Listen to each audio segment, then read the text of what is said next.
Hi, Mom. Out on my walk. I'm trying to avoid busy streets so you don't have trouble hearing with all the engine noise and stuff. Anyway, I'll try to keep it short. I haven't given you an update in a while, I guess, other than just cursory things. Everything's thumbs up. I saw Grandma yesterday. I mean, that's not really thumbs up. That's kind of thumbs down, although she looks really good. A vast improvement from a couple of weeks ago when I saw her. I always catch her at lunchtime when she's sitting with about 3 other ladies. I'm going to try to alter that so I can visit with her more by herself in her room. But anyway, I talked to her a little bit, and like I said, she looks really good. There's good color in her face, and she looked so good that it's almost it almost gives you the impression that she's ready to walk out of there. It's only when you start to talk to her that you realize, oh, things aren't going so well up in the noggin. But having said that, she recognizes questions and references things that are pertinent and somewhat relevant, not relevant completely to her situation, but memories and things like that. A couple of references to Grandpa, and then if I bring something up, she'll kind of expand on it, like where are your recipes, things like that. You know, you really cook good stuff, and we're looking for your recipes, things like that. Oh, well, they're in a drawer somewhere. So there's a cognitive response, and her big thing now is that she'll reply. Like a question like that, where's your recipes? Oh, they're in the drawer. If you find them, you can have them. There was that response, and then it's like she's searching. She's searching for the right words to say something else. And then I just fill in the gaps. I'll say something like, oh, yeah, okay, that'll be great. You know, and then you just kind of finish her sentence. And it's things like that, and then she'll say non sequiturs like, be careful crossing the street. You know, well, that's a perfectly reasonable bit of advice. So, you know, she's not all that crazy, you know. So anyway, it kind of comes out of left field, but that's kind of along the lines of things that she would say anyway. So I don't know what street she was talking about. Maybe Artesia. And that is good advice. But anyway, the Driftwood, it's a busy place. The more that I go, it's hit or miss on the staff as far as the friendly factor. They're very strapped, as you can imagine. That's your background. You understand what they do. It's a lot of responsibility, to say the least. And it's a lot of commotion, and it's somewhat loud and a lot of activity going on, but it's just a busy place. So anyway, having said that, I'm confident in the care going on there. I don't see any deficiencies. The patients are clean and well cared for and fed to the best of their ability. Speaking of that, Grandma doesn't seem to be eating very much, at least at lunchtime when I'm there.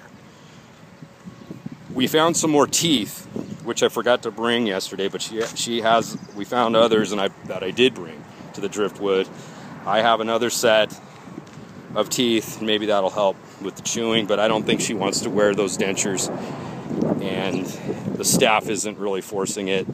If need be, they puree and feed that way. Grandma's plate's generally full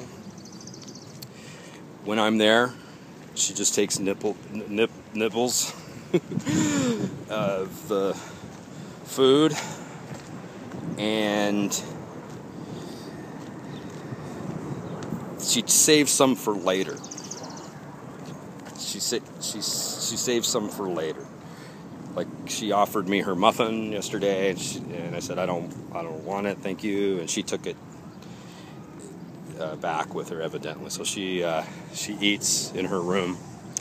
Anyway, the house, we're entering a new phase here. It's been about a couple weeks of real relentless, solid activity per your request, and that entailed a couple of phases.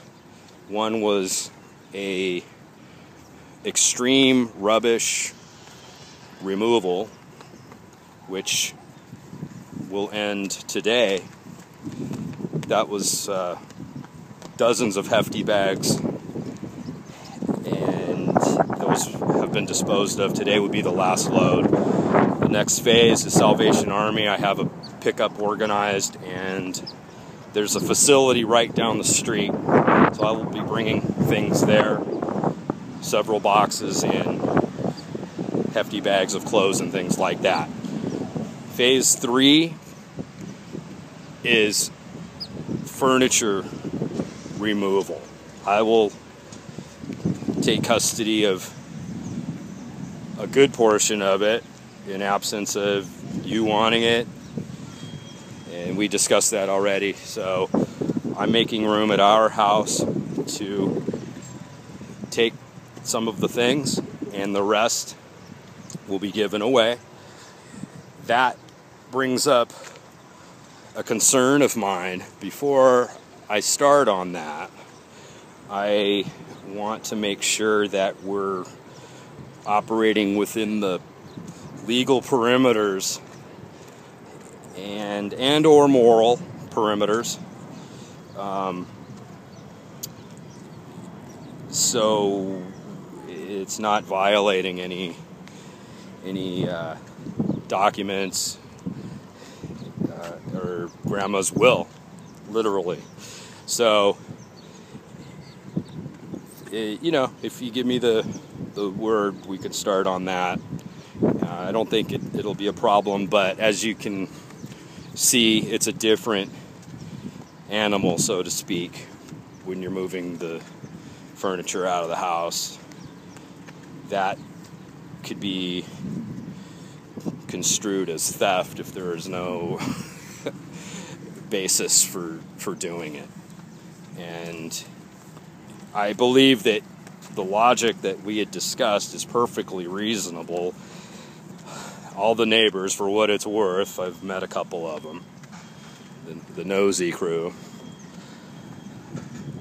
have not said anything. They're under the assumption of exactly what you and I have discussed. So, people figure things out, and I didn't really need to say anything. But they're not, those would be the first people that I would think would cause or put up a red flag about any commotion at 4203 and removal of anything, but they know what's going on, so that's okay. They won't alert the authorities. But anyway, that's that. So I think I've covered everything for you, and Leanna is on top of the other things that you guys discussed.